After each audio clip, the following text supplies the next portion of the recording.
یہ نشانیاں نہیں نظر آتی. وہ جو دیہاتی ان پڑھ انسان تھا اس کو اللہ کی نشانیاں نظر آ رہی تھی, اس کو اللہ کا یقین تھا. تو ہمیں جو ارد گرد اتنی نشانیاں پھیلی ہوئی ہیں, ہماری اپنی ذات میں, اپنے جسم میں کتنی نشانی ہے, کتنی ہم نعمتوں سے فائدہ اٹھاتے ہیں. ہم اللہ کی پہچان کیوں نہیں رکھتے؟ کیوں ہم اللہ تعالیٰ کو اپنے معاملات میں آگے نہیں رکھتے؟ کیوں ہم اپنے نفس کو آگے کرتے ہیں؟ پیاری بہنوں, اپنے نفس کا غلام ہونے سے بچ جائیں. یاد رکھیں, جو انسان نفس کا غلام ہونے سے بچ گیا یقیناً وہ دنیا اور آخرت دونوں میں کامیاب ہے. اس آیت میں توحید کا ثبوت تھا, اور جو اگلی آیت جو میں نے اب آپ کے سامنے پڑھی ہے, تلاوت کی ہے, اس میں رسالت کا ثبوت ہے. اور کیا کہا جا رہا ہے کہ اگر اس میں سے جو ہم نے اپنے بندے پر اتارا, یعنی قرآن مجید, تمہیں کوئی شک ہے کہ یہ ہم نے نہیں اتارا, یہ اس بندے نے خود ہی بنا لی ہے, اگر تم سچے ہو تو تم اس جیسی ایک صورت تو بنا کے لاؤ. جیسی اس میں صورتیں ہیں, چھوٹی سی ایک صورت تم بھی بنا لاؤ, اور اللہ کے سوا اپنے تمام مددگاروں کو بلا لو, سب کو بلا لو. جس چیز کو تم نے مدد کے لیے بلانا ہے سب کو بلا لو, پورا زور لگا لو, اور قرآن کی ایک چھوٹی سی صورت کی طرح کوئی صورت بنا لو. حالانکہ تم میں تو بڑے بڑے شاعر ہیں, خطیب ہیں, تو پھر بنا سکتے ہو؟ نہیں نہ بنا سکتے, تمہارے پاس کی بات ہی نہیں ہے. حالانکہ تم تو اہل زبان ہو. پیاری بہنوں, قرآن مجید عربی زبان میں اترا. کیوں؟ کیونکہ یہ عرب پر اترا تھا. اس وقت عرب پر یہ اترا تھا, تو انہی کی زبان میں اترا. اس لیے انہی کو چیلنج کیا جا رہا ہے کہ تمہاری زبان میں ہی اترا ہے, تمہاری زبان ہے, اور تم لوگ تو اپنے آپ کو بڑا خطیب کہتے ہو, بڑا شاعر کہتے ہو کہ ہم سے زیادہ اچھی عربی کوئی بول ہی نہیں سکتا. تو پھر اتارو نا, لاؤ نا, بناؤ نا صورت. اگر نہیں بنا سکتے تو انصاف یہ کہتا ہے کہ پھر قرآن اللہ کا کلام ہے, اس کو مان لو, اس میں برابر شک نہ کرو.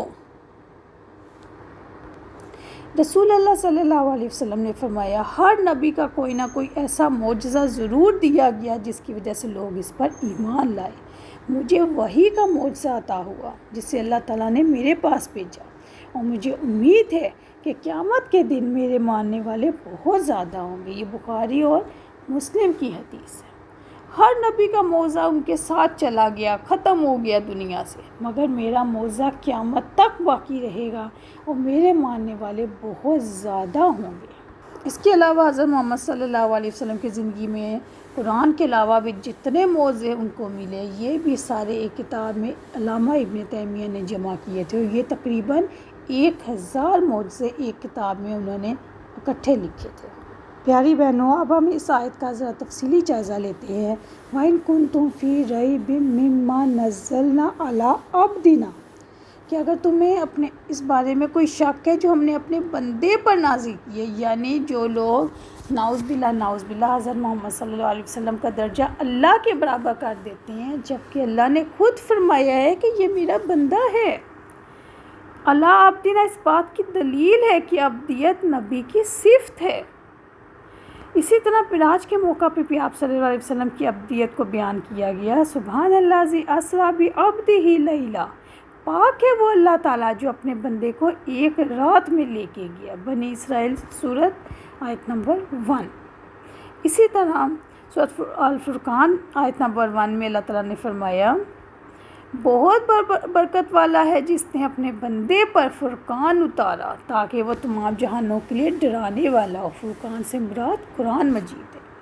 پھر آگے اللہ تعالیٰ کہتے ہیں, تو اس جیسی ایک صورت لی آؤ, یعنی جو تمہارے میرے بندے پر میں نے نازل کیا ہے اس جیسی کوئی ایک صورت لی آؤ, اور اس کے علاوہ اپنے حمایتیوں کو بھی بلا لو, اپنے ساتھیوں کو بھی بلا لو. رب العزت نے فرمایا, سورۃ ہود آیت نمبر 13, ترجمہ, یا وہ کہتے ہیں کہ اس نے خود یہ قرآن گھڑ رکھا ہے, آپ کہہ دیں کہ تم بھی اس جیسی گھڑی ہوئی صورتیں لے آؤ, اور اللہ تعالیٰ کے علاوہ جسے تم بلا سکتے ہو بلا لو, اگر واقع تم سچے ہو. چنانچہ وہ آپ کی بات قبول نہ کریں تو جان لو کہ بلا شبہ یہ اللہ تعالیٰ کے علم سے اتارا گیا ہے, اور یہ کہ اس کے سوا کوئی معبود نہیں. پھر کیا تم فرما بردار ہو؟ 3 آیتوں کی ایک صورت رواج کے مطابق جو ان لوگوں کا رواج تھا، خانہ کعبہ کے دروازے پر آویزاں کر دی گئی۔